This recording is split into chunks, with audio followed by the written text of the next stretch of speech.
ధవళేశ్వరం వద్ద మొదటి ప్రమాద హెచ్చరిక జారీ చేశారు. 10 లక్షల క్యూసెక్కుల నీరు సముద్రంలోకి విడుదల చేస్తున్నారు. ఇక మరింత సమాచారం మా ప్రతినిధి శ్రీనివాస్ అందిస్తారు.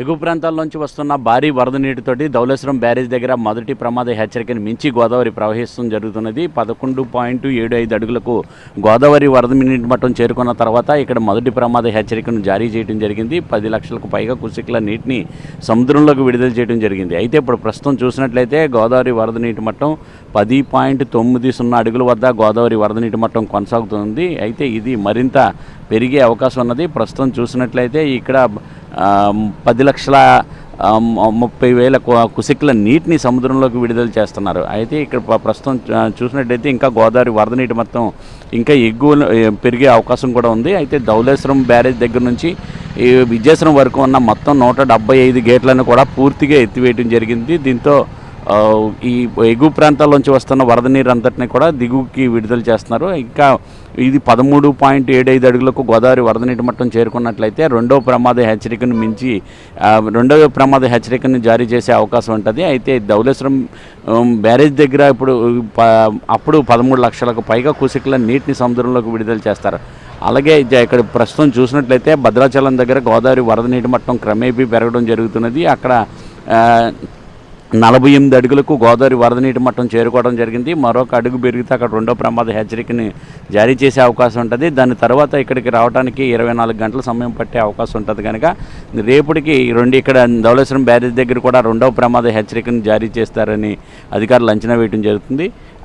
ఇక్కడ ధవళేశ్వరం బ్యారేజ్ దగ్గర చూసినట్లయితే క్రమేపీ గోదావరి వరద నీటి మట్టం ఇక్కడ ఉధృతంగా ప్రవహించడంతో ఈ మత్స్యకారులు ఎవరు కూడా ఇక్కడ బోట్లపై చేపల వేటకు వెళ్ళొద్దని చెప్పేసి అధికారులు హెచ్చరికలు జారీ చేశారు. ఇంకా గోదావరి దిగువన చూసినట్లయితే గౌతమి, వశిష్ట, వృద్ధ గౌతమి ఈ ఉపనదులన్నీ కూడా వైనతేయ మొత్తం 4 ఉపనదులు కూడా మొత్తం పొంగి పొర్లుతున్నాయి. దీంతో అంబేద్కర్ కోనసీమ జిల్లాలోని పలు కాజువేలన్నీ కూడా నీట మునిగాయి. ప్రధానంగా ముమ్మిడివరము అలాగే పీగన్నవరం నియోజకవర్గాల్లో చూసినట్లయితే కాజువేవులు మునిగిపోవడంతో పడవలపై అక్కడ స్థానికులందరూ కూడా ప్రయాణించడం జరుగుతున్నది. కనకాయలంక దగ్గర చూసినట్లయితే భీమవరం జిల్లా అలాగే అంబేద్కర్ కోనసీమ జిల్లాలకు సంబంధించిన మార్గం మధ్యలో అది మొత్తం ఆ కాలువ అంతా కూడా ఉప్పొంగి ప్రవహించడంతో గోదావరి కాలువ అక్కడ నుంచి ప్రయాణాలు ఆ లంకలోకి వెళ్ళే ప్రజలందరూ కూడా బయటికి వెళ్ళడానికి పరిస్థితులు లేవు. దీంతో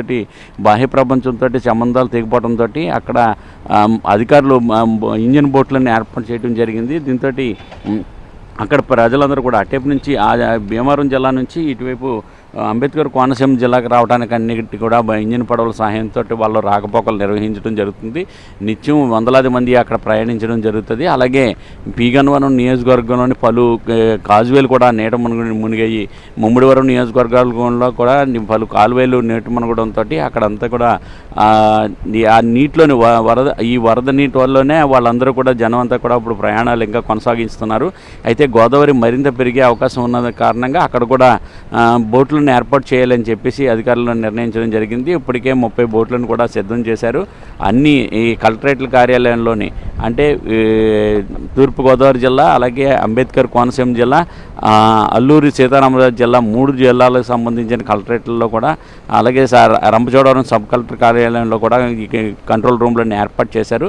రెవెన్యూ డివిజన్ కేంద్రాల్లోని మండల కేంద్రాల్లో కూడా ఇక్కడ సంబంధించి కంట్రోల్ రూమ్లను ఏర్పాటు చేసి ఎప్పటికప్పుడు గోదావరి సమాచారాన్ని తెలుసుకుంటున్నారు. అయితే గోదావరి మరింత పెరిగే అవకాశం ఉన్న కారణంగా ప్రజలందరూ కూడా అప్రమత్తంగా ఉండాలని చెప్పేసి అధికారులు హెచ్చరికలు జారీ చేయడం జరుగుతున్నది.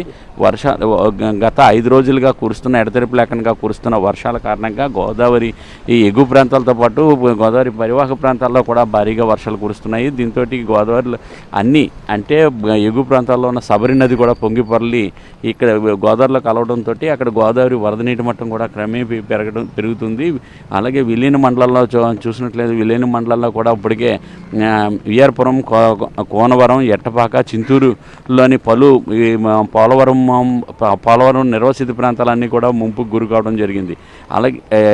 అలాగే రంపచోడవరం నియోజకవర్గానికి సంబంధించి వెల్లుల్లి మండలాలతో పాటు అలాగే ఏజెన్సీ గ్రామాల్లో కూడా వాగులు వంకలు కూడా పొంగి పొరలటంతో అక్కడ వైరామవరంలోని ప్రజలందరూ కూడా అక్కడ కూడా నీట మునుగు ఇల్లులన్నీ గిరిజనులకు సంబంధించిన ఇల్లులు కూడా నీట మునుగుతున్న పరిస్థితులు ఉన్నది. వాళ్ళందరినీ కూడా సురక్షిత ప్రాంతాలకు తరలి రావాలని చెప్తున్నారు. అలాగే వెల్లుల్లి మండలాల్లోని ఉన్న ఏవైతే వరద ముంపుకు గురయ్యాయో ఆ వరద ముంపుకు గురైన ప్రాంతాలన్నింటినీ కూడా వాళ్ళందరినీ కూడా సురక్షిత ప్రాంతాలకు తరలించడానికి అధికారులు పునరావాస కేంద్రాలు కూడా ఏర్పాటు చేశారు. ఎక్కడైతే లోతట్టు ప్రాంతాలు ఉన్నాయో నీటి మునుగుతున్నాయో వాటిలో ఉన్న ప్రజలందరూ కూడా గోదావరి వరద నీటి మట్టం పెరుగుతున్న కారణంగా వాళ్ళందరూ కూడా పునరావాస కేంద్రాలకి తరలి వెళ్లాలని చెప్పేసి అధికారులు సూచించడం జరుగుతుంది.